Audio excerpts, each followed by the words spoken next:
Hello friend, मैं पायल शर्मा। आप सभी का स्वागत है फिर से मेरे चैनल पर।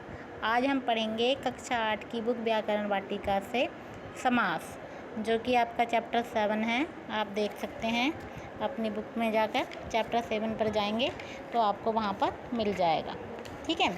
और आपके चैप्टर का नाम है, देखिए चैप्टर में आपको उपसर्ग के बारे में बताया गया है, प्रत्यय के बारे में बताया गया है और समास के बारे में बताया गया है। लेकिन हम आज आपको समास के बारे में बताएंगे। चैप्टर का नाम है शब्द रचना, उपसर्ग, प्रत्यय और समास। तो स्टार्ट करते हैं बच्चों, समय ना गवाते हुए। और आपको सभी को अगर मेरा ये प्रयास अच्छा लगे तो मेरे चैनल को सब्सक्राइब कीजिए, लाइक कीजिए। तो स्टार्ट करते हैं। आप सभी देख पा रहे होंगे समास।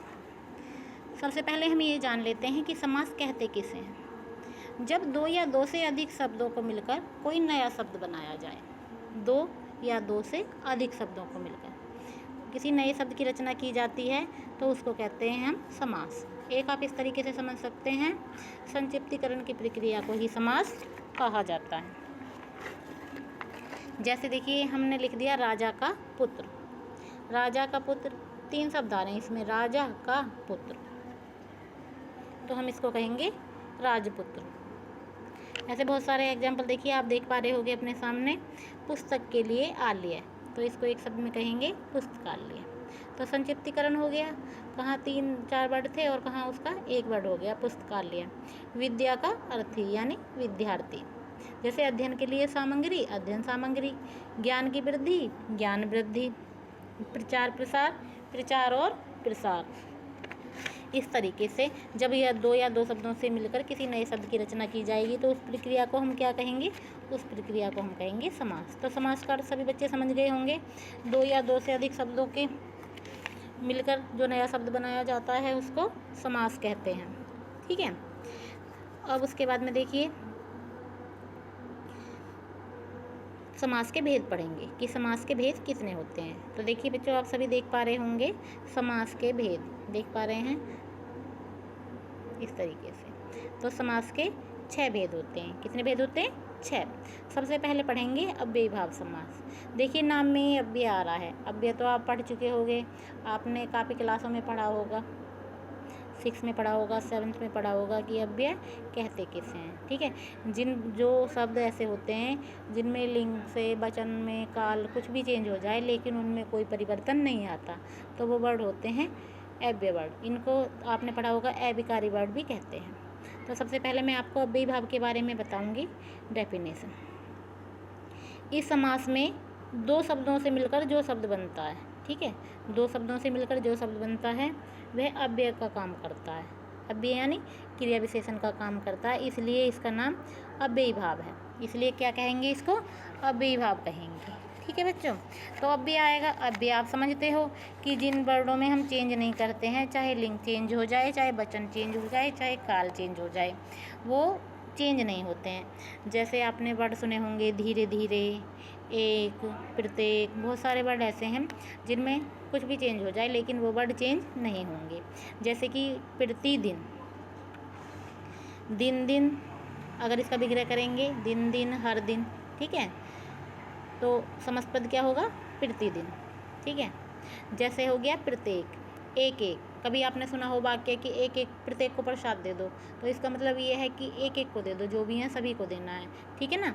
तो ऐसे एक एक विग्रह हो जाएगा और समस्त पद क्या होगा, प्रत्येक। तो प्रत्येक में अगर पूछे कोई कि कौन सा समास है तो अव्ययी भाव समास है। यथाशक्ति, यथा वर्ड जैसा होता है, यथा में कभी भी चेंज नहीं होता, शक्ति के अनुसार, ठीक है। जैसे आजन्म, जन्म से लेकर।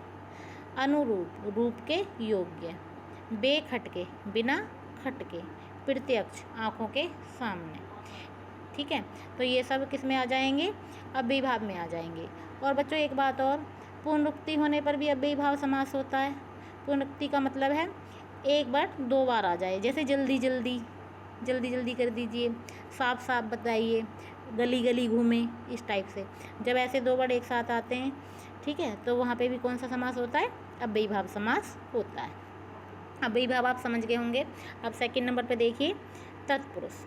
तत्पुरुष में बच्चों अगर आपको तत्पुरुष समास को समझना है तो सबसे पहले आपको कारक आते हों। कारक के जितने भी चिन्ह हैं, जैसे कि आपने सुना होगा कर्ता ने, कर्म को, करण से, संप्रदान के लिए, अपादान से अलग होने के लिए, संबंध, संबोधन, अधिकरण, ये आपके कारक हैं। कारक आप पढ़ चुके होंगे। तो इनमें जितने भी चिन्ह आते हैं वो सारे आपको तत्पुरुष में मिल जाएंगे। ऐसा कोई भी वर्ड जिसमें कारक वाला चिन्ह आ रहा हो तो आप कह सकते हैं वहाँ पर तत्पुरुष समास है। जैसे यश प्राप्त, यानी विग्रह करके देखिए, यश को प्राप्त, यश प्राप्त मतलब यही तो, यश को प्राप्त, तो को आ रहा है तो ये किसका चिन्ह है? कर्म का है। कर्ता ने कर्म को, तो आप समझ जाएंगे कि ये कौन सा समास है? तत्पुरुष समास है। ठीक है। ऐसे ही बहुत सारे वर्ड आपको मिल जाएंगे, लेकिन उनमें एक कारक चिन्ह जरूर आ रहा होगा। जैसे अकाल पीड़ित, तो जब आप विग्रह करेंगे तो क्या आ जाएगा? अकाल से पीड़ित। ठीक है, से आ गया। कर्ता ने कर्म को, करण से, इस तरीके से। ऐसे ही सभी वर्डों में आएगा। कारक चिन्ह हर शब्द में आएंगे ही जरूर, चाहे कोई भी आ जाए। ठीक है। जैसे प्रेमातुर, प्रेम से आतुर। जैसे मनगढ़ंत, मन से घड़ा, तो से आ गया। ठीक है। जैसे और भी वर्ड आ सकते हैं। गौशाला, तो गाय के लिए शाला। रसोई घर, रसोई के लिए आ गया। तो संप्रदान होता है यहाँ पर, संप्रदान तत्पुरुष, संप्रदान के लिए। तो कारक वाले आप सारे चिन्ह याद कर लेंगे तो आप तत्पुरुष को अच्छे से कर जाएंगे। यही सारे चिन्ह आते हैं। संबंध का आ जाता है। जैसे सेनापति, तो किसका पति? सेना का पति, तो का चिन्ह आ गया। ठीक है। जैसे रणवीर, किसका वीर? रण का वीर। ठीक है। राजकुमार, किसका कुमार? राजा का कुमार। तो आप उसमें पहचान लेंगे आपका कौन सा समास हो जाएगा? तत्पुरुष समास हो जाएगा। तो आप दोनों समासों को अच्छी तरह समझ गए होंगे। अब आ जाएंगे कर्मधारय समास पर। बच्चों देखिए, कर्मधारय, तो जो ये समास होता है इसमें दोनों पदों में विशेषण विशेष्य या उपमान उपमेय का संबंध होता है। ठीक है। या तो विशेषण विशेष्य का संबंध होगा। अब मैं आपको बताऊंगी पहले कि विशेषण विशेष्य क्या होता है, या फिर उपमान और उपमेय का संबंध होगा। ठीक है। जैसे कि देखिए, एक वर्ड समझिए आप, नीलांबर वर्ड है। क्या है? नीलांबर। तो नीला है जो अंबर, नीला है जो अंबर। अब अंबर कैसा है? अंबर है नीला, तो यहाँ अंबर की विशेषता बताई जा रही है नीला वर्ड से। तो जो नीला है ये विशेषण है, और जिसकी विशेषता बताई जाती है वो विशेष्य होता है, और जो विशेषता बताता है वो विशेषण होता है। तो नीला वर्ड जो है तो वो तो हो गया आपका विशेषण, और अंबर हो गया आपका विशेष्य। तो इनमें दोनों पदों में विशेषण और विशेष्य का संबंध हो गया आपस में। अंबर कैसा है? अंबर है नीला, तो नीला है जो अंबर, तो नीलांबर में कौन सा समास हो जाएगा? आपका कर्मधारय समास हो जाएगा। आप ये देख लेना कि पहला पद जो होगा हमारा विशेषण होगा, और जो हमारा उत्तर पद होगा यानी दूसरा पद जो होगा वो विशेष्य होगा। अब देखिए, महाकाव्य, महा यानी कि महान, महान है जो काव्य, तो जो महान है काव्य, तो काव्य की विशेषता बताई जा रही है, तो काव्य कैसा है? महान है। तो आप यहाँ पे आपका क्लियर हो जाएगा कि कौन सा समास है? कर्मधारय समास है। अब आप तीनों समास समझ गए होंगे। ठीक है। और आपको 2 समास वीडियो को बड़ा न करते हुए आपके जो बाकी के समास हैं 3 बता चुकी हूँ, और 3 मैं आपको नेक्स्ट वीडियो में बताऊँगी। मेरा प्रयास अच्छा लगा हो तो चैनल को सब्सक्राइब कीजिए। Thank you.